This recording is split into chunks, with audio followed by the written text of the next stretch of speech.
All right. We're live. We're live. Okay, so we're just gonna close out. We're just gonna close out everything now. That's a hold it for me. What was the last thing we were talking about real quick? Just making sure Music. that music, right? yeah. Making sure that it's okay to use certain music, love music in the bedroom if that's appropriate. Because people say, when you are Christian, you have to be mindful of what you listen to, be mindful of what you're wearing, mindful of what you're doing, and they feel as if every person has to be, some holy thou art in the bedroom. But clearly, the ladies that we have here, as I guess, said, that's not so. Nothing gone so. Something that's my Jamaican friend says, nothing gone so. So music, types of music that you play. Absolutely. Give me the love music. Give me Luther. Give me Whitney. Don't give me Just As I Am without one. Don't give me that. Don't give me the Amazing Grace. Give me something that's going to excite me and keep me in the mood and the groove while you are doing what you're doing. But because now when we're talking about Amazing Grace, it's Holy Spirit like you. Yeah, I don't want to do this with you. Okay. I don't want to do this with you, but yes. Now, she started off by saying 20 years ago, pastor's wives from 20 years Absolutely. ago. So we are going to wear the things that, entices our husband and keeps him after us. We're getting up in age, and, my husband's going to be chasing me for a long time around the house. It's only us two in there with my mom, and she doesn't hear well. So I need him to practice this message. Let me hear you holler. I can't hear you holler right here. I can't take it. So no, we're gonna take the music. Let me get you in the mood. Absolutely. Yeah. I'm a music person, period. Yeah. I'm a music person, period. So whether that's with intimacy, having fun, family parties, I'm a music person. I'm a music person. And so for me, in terms of the slow it down intimacy, John Legend, Boys to Men, they might go to us. Yeah, Casey and JoJo, they might go to us. I'm from that era. But I'm a music person. I have an appreciation for all types of music. Have your music. Oh yeah. Yeah, nothing wrong with a bit of Love Jones every now and then. No, not at all.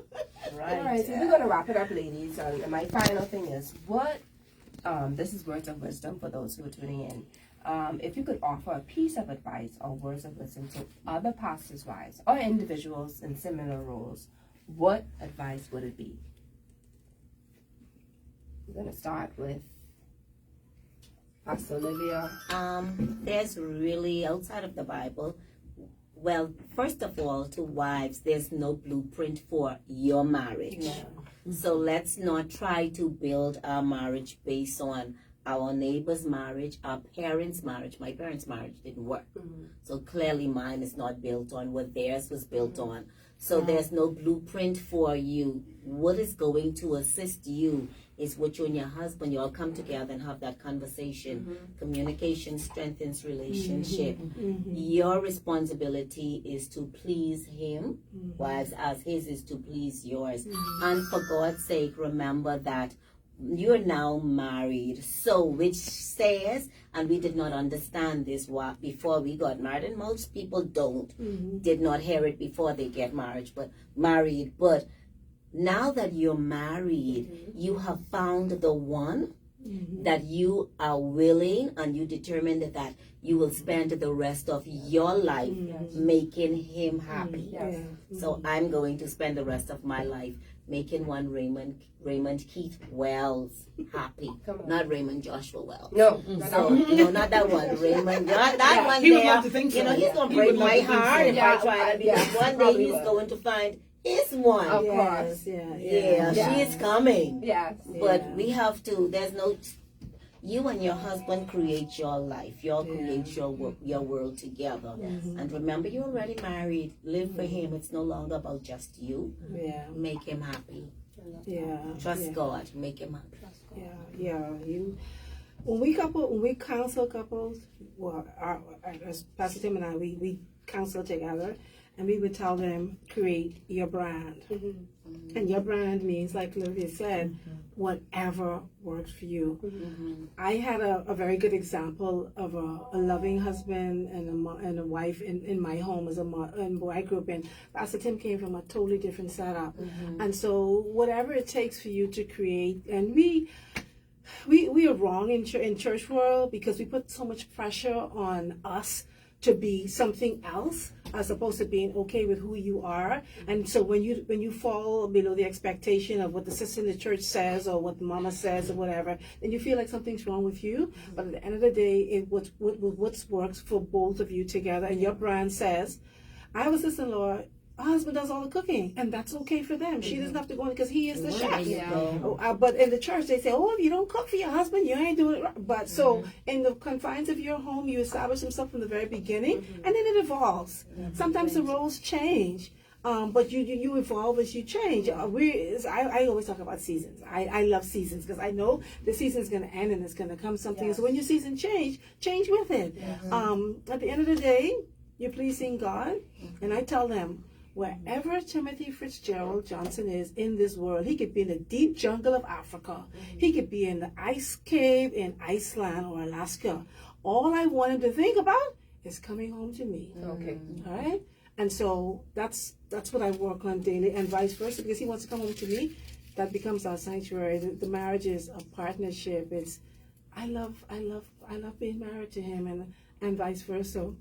And so work on your brand and be okay with who you are and see God. We laughed when we talked about the Holy Spirit being in the bedroom, but the Holy Spirit, and every day I get up and I say, give me creativity for my marriage. Give me something exciting to do. He was interested. And he would do that. Sometimes he would, if it's just an M&M on the way home at the gas station, and if I know what he likes, so he likes chocolate chip cookies, so I'll divert, give me creativity. And after 27 years, when I hear a key shaking in the door, my heart still started. Yeah.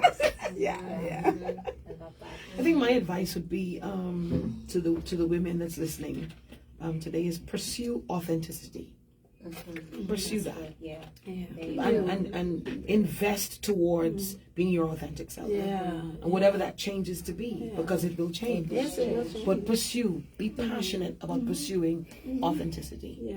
And whatever that looks like. Some people's truth is that their authentic selves may feel as if they are paired incorrectly, or they're married to someone that can't appreciate the real them. Pursue authenticity, whatever that looks like.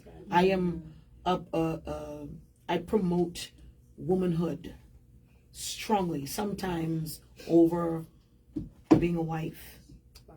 And sometimes we put so much emphasis on being a wife that we forget that we are woman first. Pursue authenticity, man. And let the authentic you bring quality to your marriages, quality to your sister circles, quality to your parents, your siblings, everywhere you are.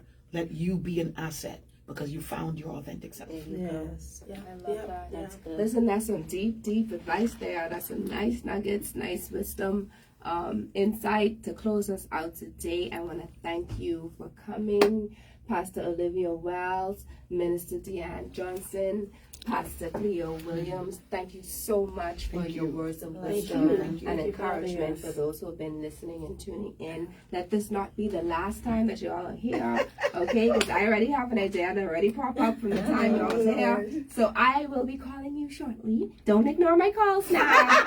Again? No. No. No, I already have my idea, and it's going to be a juicy show, I promise you. All right, so thank you once again to those who've been tuning in. Sorry we had to do it this way because we were having technical issues from the board. I just want to make sure that you all were able to hear what was going on and to wrap up the show. And so to my producers, DZ and Odessa, thank you so much. Thank you for the first time listening audience. Thank you for those who are who've been following us and our continued listening audience. Thank you so much for tuning in to your Elaine Talk Show today. I pray that you were all empowered, encouraged, and educated to date. And I ask that you please like and follow Your Lane Life Coaching on Facebook so that you can know what's going on and what's happening with the shows that are pending. And we have some juicy this February, right? Yeah, This February. that's Love the month. It's a juicy month. Love month. and I'm sorry. Juicy month. This is the juicy month. I thought she said something else. But Not ing. see, she said it. There's always one. There's always one. All right. That's fine. I'm gonna catch it for you. And so this month is promising, by God's grace, we're gonna make sure this is not just for marriages, it's also for those who are singles. We're gonna make sure I cover you as well.